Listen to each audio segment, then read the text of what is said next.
హల్లెలూయా. దేవుని నామానికి మహిమ కలుగును గాక. ఈరోజు దేవుని యొక్క ప్రవచనము.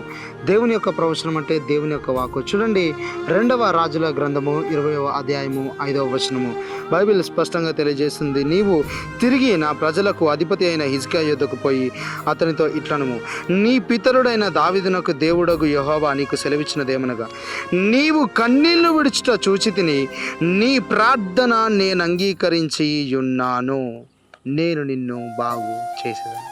బైబిల్ సెలవిస్తుంది, దేవుడు అంటా ఉన్నాడు ఇక్కడ హిజ్కియాతో, అదే వాక్కును ప్రభు నీవు కూడా ఇస్తుంది. నీవు కన్నీళ్లు విడవడం ఆయన చూశాడు, ఆయన నీ ప్రార్థన అంగీకరించాడు, ఆయన నిన్ను నీ కుటుంబాన్ని బాగు చేయబోతున్నాడు. ఈరోజు ఎవరి కొరకు నీవు దేవుని సన్నిధిలో ఏడుస్తూ ఉన్నావు? నీ కుటుంబం కొరకు ఏడుస్తూ ఉన్నావా? నీ పిల్లల కొరకు ఏడుస్తున్నావా? లేదా నీ బిజినెస్ కొరకు, నీ యొక్క ఉద్యోగం కొరకు, దేని కొరకు నువ్వు దేవుని సన్నిధిలో ఈరోజు ఏడుస్తూ ఉన్నావు? దేవుడు స్పష్టంగా నీతో సెలవిస్తున్నాడు, నీ ప్రార్థన ఆయన అంగీకరించి ఉన్నాడు కాబట్టి ఆయన నిన్ను బాగు చేయబోతున్నాడు.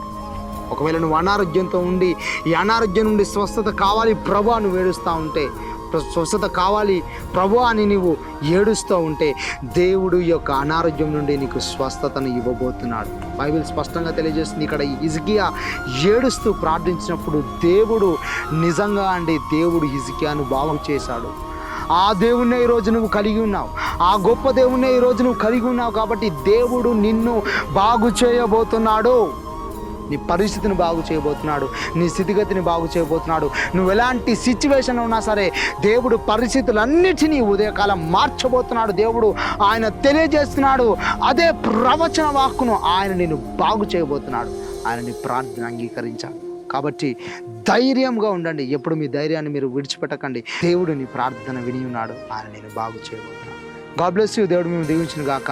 ఈ యొక్క ప్రవచన వాక్కును ప్రభు ఈ రోజు నీ జీవితంలో నెరవేర్చి స్థిరపరచును గాక. God bless you. దేవుడు